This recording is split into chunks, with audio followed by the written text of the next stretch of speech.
Every morning before the mist lifted, he walked barefoot along the banks of the Tubon River. People called him Ung Lam Rong, Old Dragon Lam, not because he was fierce, but because his sculptures breathed. He never used fresh wood, only roots, driftwood, the twisted bones of trees that the river no longer needed. Trees that drowned, he used to say, carry stories no one else dares to tell.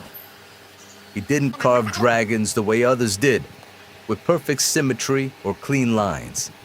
His dragons twisted like real storms, rose like smoke, clawed their way from the raw mess of nature into something alive. Jonah arrived in Hoi An expecting lanterns and tourist shops. Instead, he found a workshop that smelled like thunder and old prayers. No glass, no fan, just tools, dust, and dragons sleeping in every corner. Ong Lam Kong Noi Niu. He spoke like he carved, slow, deliberate, full of silence between each sentence. When asked why he only used wood from the river, he answered, "Because it remembers." Jonah raised his camera, curious. What does it remember? Ong Lam turned to a massive root, sun-bleached and cracked like lightning. He ran his fingers across its knots. "It remembers my son," he said softly. Jonah lowered the camera. "I lost him here, many floods ago." There was no emotion in his voice, but the silence that followed it roared. Later that day, Jonah watched as Ong Lam lifted a new root from the river, heavy, waterlogged, shaped like a serpent. And for the first time in a long while, he smiled. This one has teeth," he whispered. "If you've ever believed that broken things can still carry fire, this story is yours." Subscribe to Wood Carving Artist and follow us into the floodwaters of memory, where even lost sons might find their way home again. That night, Jonah filmed the first cut. The wood split open like it was breathing, and inside was something waiting. The rain came early that year, not just a drizzle, a storm that swallowed roofs, silenced crickets, and made the Tubon swell like the beast remembering its power. It was the flood of 2006, and it took more than houses. It took his son. His name was Koa, 17, bold, too curious for safety. He had run into the water to help neighbors rescue their buffalo. The current swept him downstream in seconds. His sandal was found 2 days later, caught in a tangle of reeds. His body was never recovered. For days, Ong Lam sat by the riverbank, unmoving. He refused food, refused sleep. Then one morning, he stood up, picked up a chisel, and began carving. It wasn't planned. There was no sketch, no prayer, just grief. He shaped a dragon from a water root, gnarled and blackened, not graceful, not majestic. It looked like it was screaming. When he finished, he didn't display it, didn't sell it.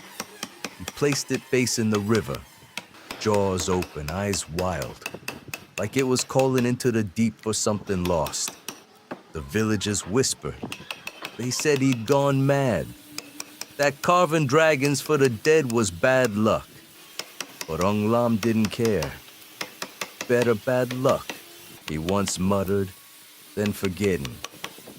Jonah sat quietly as he listened to the story, told by a neighbor who still brought rice cakes every Sunday. He's made dozens since then, she said, but none like the first. That one, it's not a dragon, it's a cry. Jonah asked if he could see it. She hesitated, then nodded toward the back of the workshop. Under a faded tarp behind rusted tools, it waited, twisted, cracked, and magnificent. Its eyes seemed to follow him. If you've ever lost someone before you could say goodbye, this story is yours. Subscribe to Wood Carving Artist and witness how love, when carved into wood, can echo across water and time. That evening, Jonah filmed Ong Lam polishing a new piece. His hands were steady, but his eyes drifted to the river, to the storm clouds forming again, and maybe to the boy who once ran too fast into the flood. It happened after midnight. Jonah had fallen asleep editing footage, headphones still on. A distant sound woke him, not loud, but rhythmic. Tap, drag, tap. He looked outside. The lights were off in Ong Lam's workshop, but the sound continued.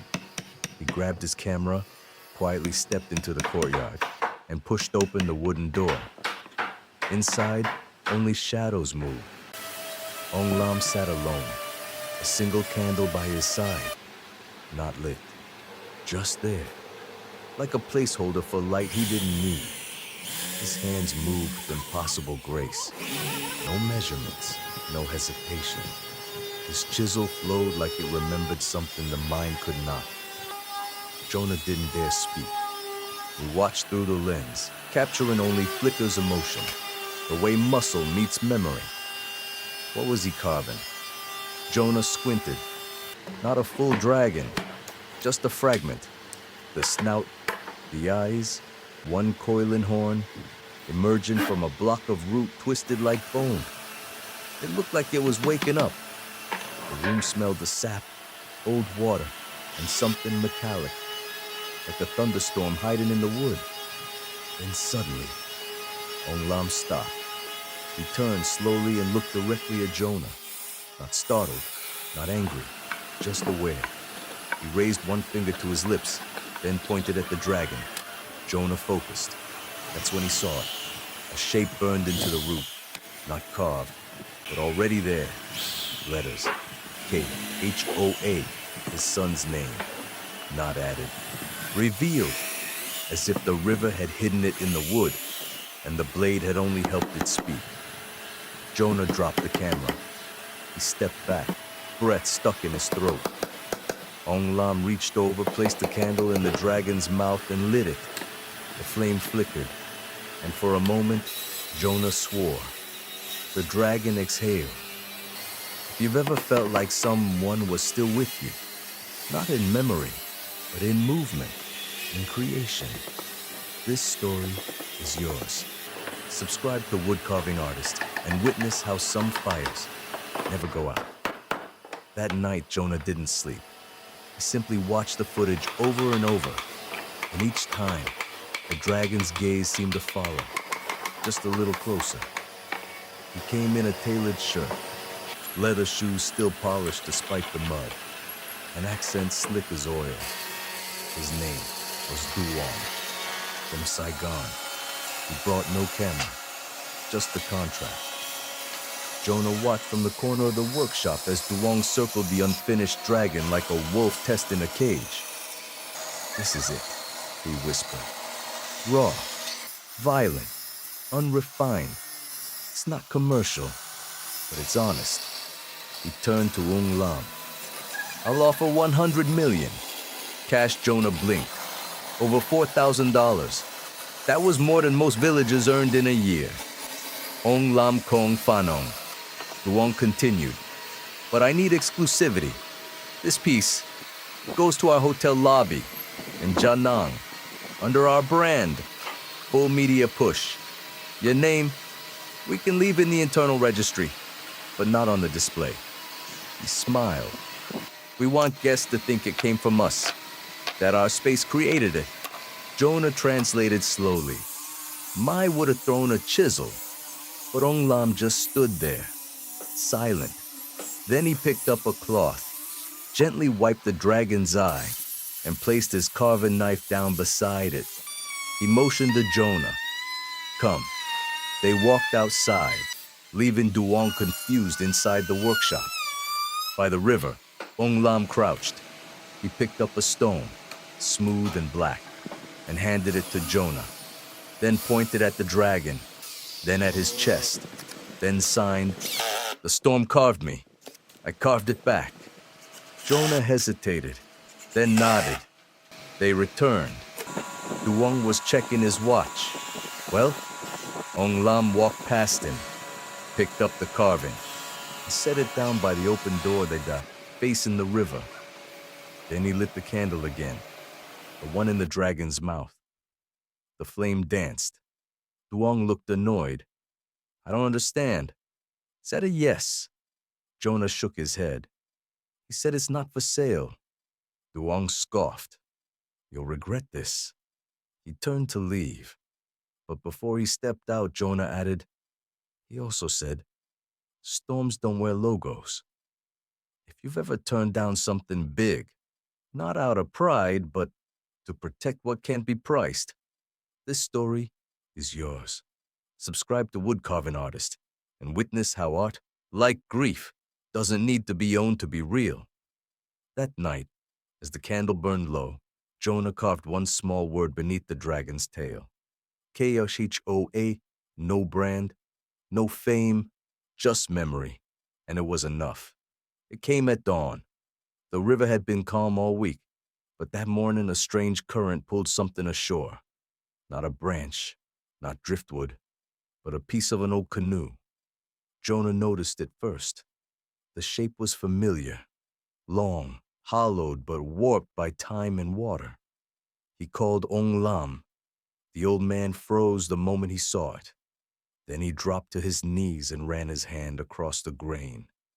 There, barely visible, were 3 faded letters carved into the side. KLH Koa Lam Huin, his son's full name. Jonah whispered, was this his? Ong Lam Kong Fan Hoi? He stood, slowly, walked back into the workshop. For the rest of the day, he didn't speak. That night, he lit a single oil lamp, placed the canoe piece on his bench, and began to carve. Not a dragon this time, but a boat. A broken boat. Each line was precise, intentional, painful. Jonah watched, unsure if he should be filmed, but Ong Lam nodded once. Yes, and so the camera rolled. Hours passed. Finally, Jonah asked, why was his name on the canoe? Ong Lam hesitated, then signed, because I carved it for him. I told him it was safe, but the wood was hollow inside. Jonah swallowed hard. All these years, people said Koa had been brave, had rushed into the flood to save someone else. But the truth was different. He had rushed into it with a canoe his father had built, one that wasn't ready, one that cracked the moment the current struck. Ong Lam Nin Lin, Macho Nyung Ko. He didn't drown because he was careless. He drowned because he trusted me. The silence felt heavier than thunder. Jonah wanted to speak, but there was nothing to say. So he watched as Ong Lam placed the carved boat onto the altar next to the dragon. 2 pieces, 1 truth. If you've ever carried guilt heavier than grief, this story is yours. Subscribe to Wood Carving Artist and witness how some carvings are not for beauty, but for forgiveness. That night the rain returned, gentle this time, and for the first time since the flood. Ong Lam didn't look away. She arrived with the morning fog, slim, quiet, no more than 20 years old. A canvas backpack, dusty shoes, a small envelope tucked tightly in her hands. Jonah thought she was lost, but she walked straight up to the courtyard gate, looked at the dragon sculpture beside it, and whispered, Ong Lam? He stepped outside slowly. The girl bowed. My name is Lin, she said softly. From Hanoi. He nodded politely. Then she handed him the envelope. It was sealed in old wax. The handwriting was jagged, uncertain. Jonah stepped closer, curious. Ong Lam Mo No. Inside, a letter, faded ink, written by a woman. This reaches you. I want you to know. I never told him. I was afraid. Koa left more than grief behind. He left Lin. She has your hands. Ong Lam Kong Di Chuyen. His lips trembled slightly. The girl stood silently, as if unsure whether to step forward or vanish. Then, very gently, he reached out and touched her wrist. He turned her palm over. There, on the soft flesh below her thumb, was a tiny birthmark shaped like a crescent. Jonah remembered the old photo he'd seen once in the workshop. Koa, holding a toy boat, that same mark barely visible on his wrist. It was him, in her. She wasn't just a visitor. She was his granddaughter. Jonah stepped back, letting the moment breathe. Finally, Lynn spoke again. "I'm not asking for anything," she said. "I just want to learn." She pointed to the carvings. "I studied design in school, but this is different. It feels, and I want to feel too." Ong Lam said nothing. He simply turned, walked back into the workshop, and held the door open.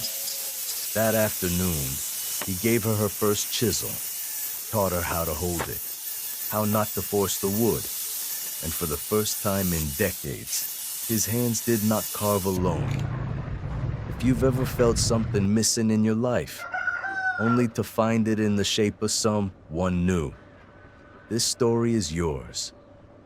Subscribe to Wood Carving Artist and witness how legacy isn't always blood, but it can begin with a single shared silence. That night, Lynn swept the courtyard, humming softly, and the dragon by the river, the one with the candle in its mouth, flickered as if nodding.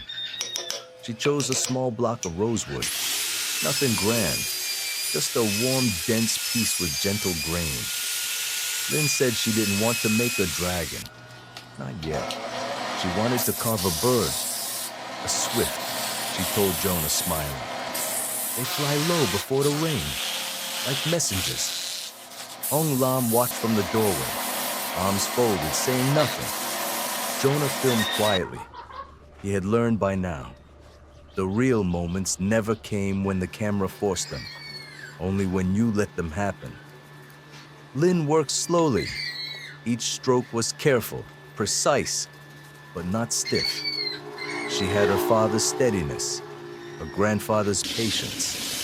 For 2 days, she shaped the wings, the feathers, the curve of the neck. The bird looked like it was about to take off from the block itself.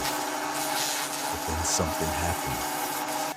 As she began carving the underside of the wing, the chisel slipped.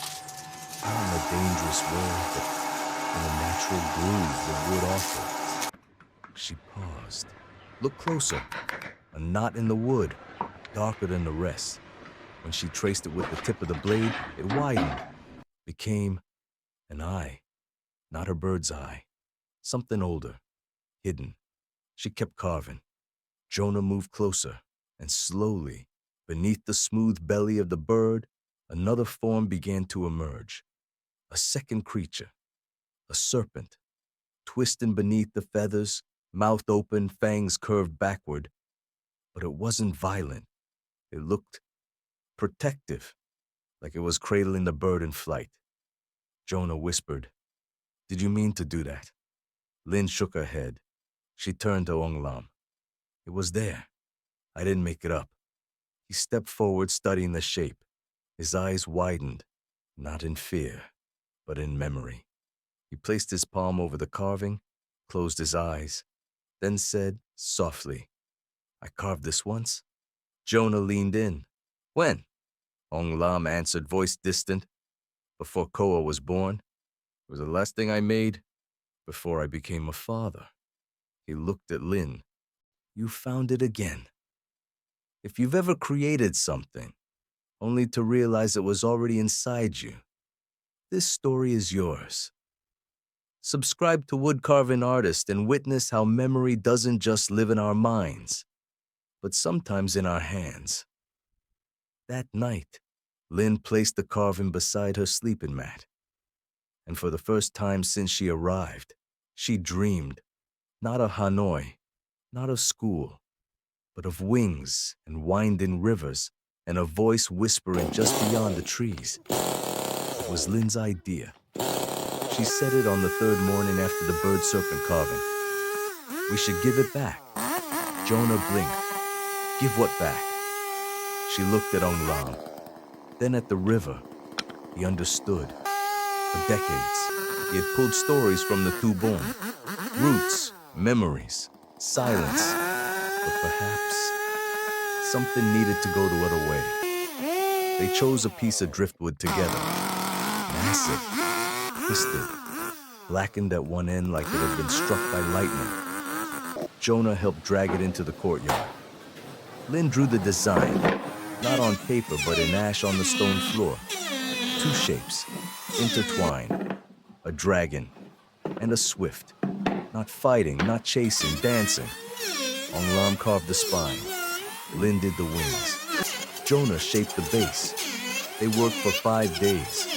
No tourists came. No deals were made.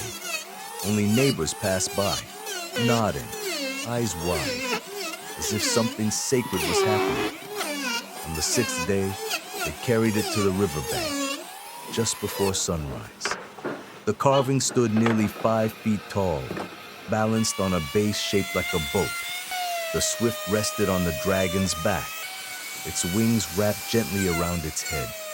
It didn't roar. It didn't rise. It listened. Jonah filmed the whole thing. No dialogue, just the sound of birds waking, water shifting, and chisels whispering one last truth into wood. Then Ong Lam stepped forward. He lit a single candle, placed it in the hollow of the dragon's chest, and pushed. The river took it, not fast, not greedy, just gently. The sculpture floated out, slow and silent, flame steady, until it disappeared into the mist. They stood there for a long time. Finally, Lynn broke the silence. It's his now. Jonah asked, the rivers? She shook her head. Kuwas. If you've ever needed to return something, not because you lost it, but because it was never yours to keep, this story is yours. Subscribe to Wood Carving Artist and join us as we tell stories not just of wood, but of letting go.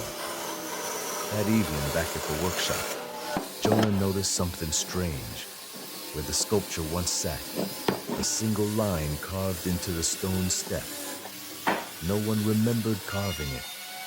It read, "Thank you for bringing me home."